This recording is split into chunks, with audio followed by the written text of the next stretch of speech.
I talk myself into manifest destiny, and you attract how you feel. So feel better and you'll attract feeling better.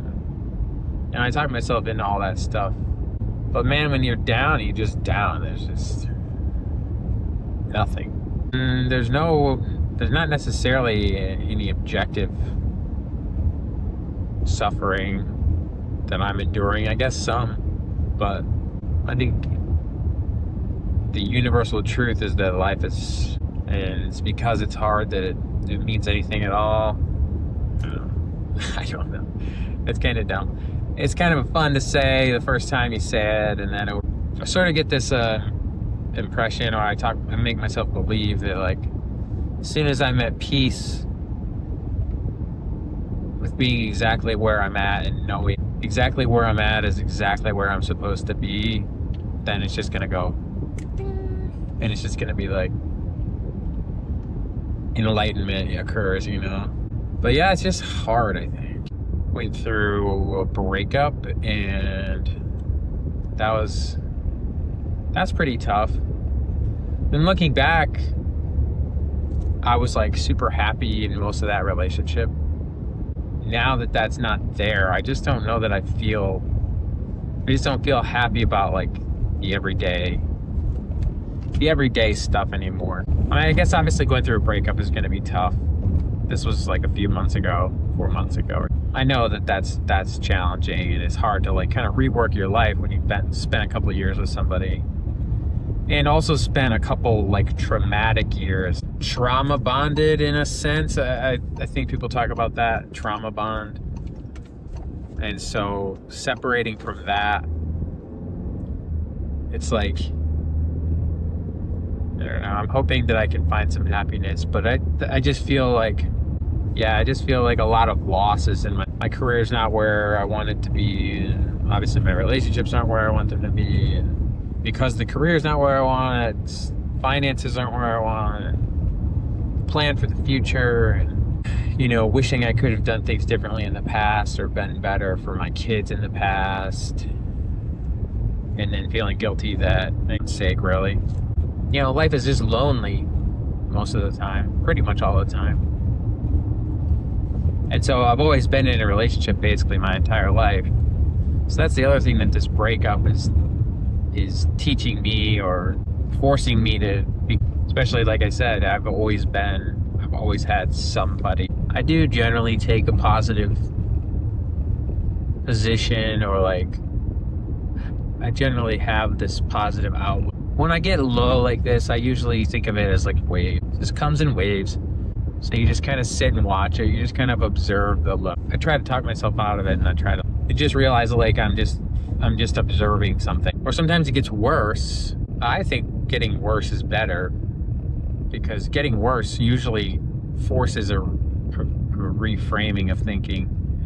It really, when something gets worse, then you really get to decide what's important and what isn't, because you start triaging, you start cutting the fat of everything that's unnecessary.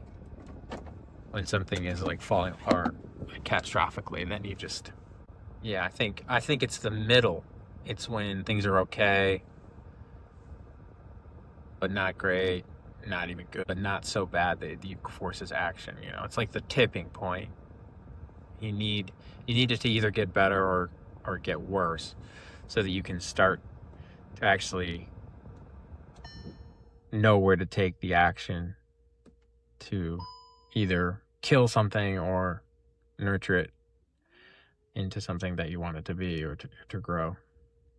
Sometimes I think that I don't have a good enough plan, or, from the manifestation side, it's like you have to know exactly what you want. You have to know how you're going to feel when you get it.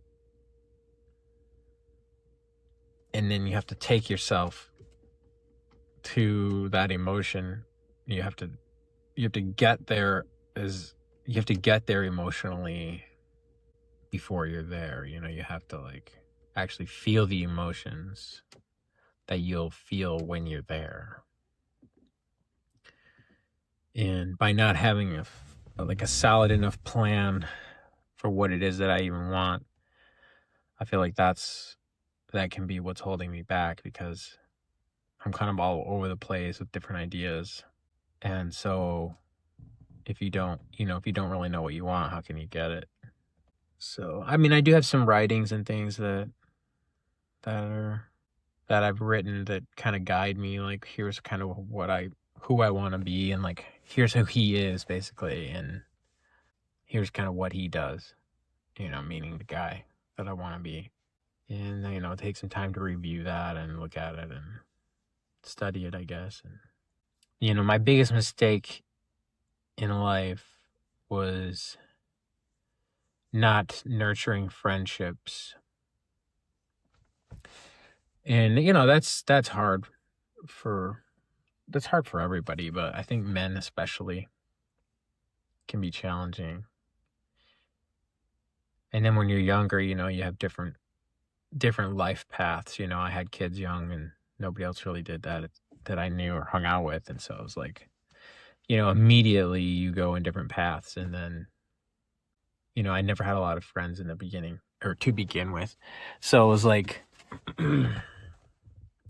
it wasn't as simple as, you just keep your friends. It's like, it's hard. I think the biggest thing, if I get serious about what makes me feel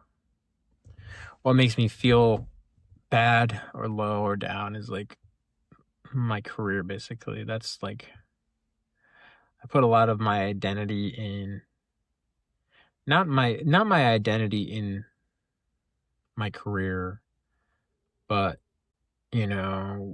there's an immense weight that sits on my shoulders that is, I'm the only one that takes care of my family financially. So I'm constantly worried, I guess, or anxious, like when things are changing or not right, like with my businesses and things, or it's like things aren't going as well, or sales are down for the month or the quarter or whatever.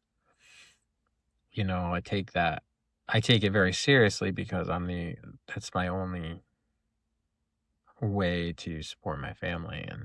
And so I guess maybe that's what's going on right now, where I'm kind of stuck between like what to do with like the stores being slower right now. And so then I have to like think about that. Like, what am I going to do if we can't get sales back up, or acquire other stores or something? Then I have to kind of think about all that stuff. And they're just like, we're getting to the point where I've been doing them for, 4 years or something. 3.5 years, I guess. And it's just, they're not what I expected them to be, or what I wanted them to be, or that whole thing, I guess, just didn't happen the way that I wanted it to. So,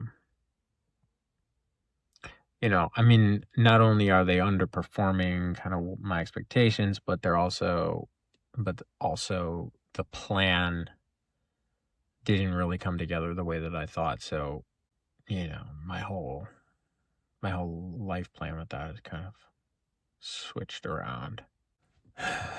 So then I'm like, I have to reframe my identity, I guess.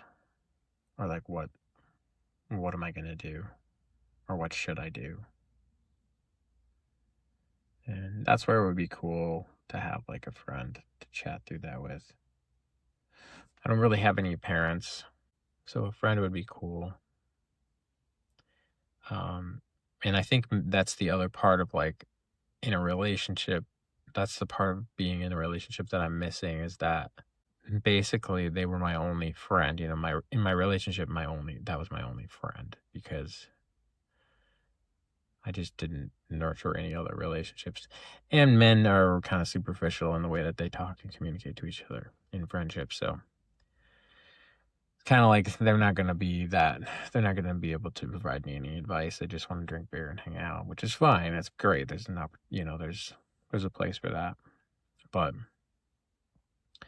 I think that's the other thing that's missing from the relationship is like somebody to be able to say, hey, this is what I'm feeling, what I'm dealing with, what I'm struggling with. Because in a relationship, they have a vested interest in, they have a vested interest in success. You have the interest of success in either person, so you care a little bit more to listen or provide advice or have an opinion about something. So I'm just kind of hanging out here in this funk, just kind of going day by day and, like I say, just waiting for something a guiding light, I think that's it. That's all I wanted to say.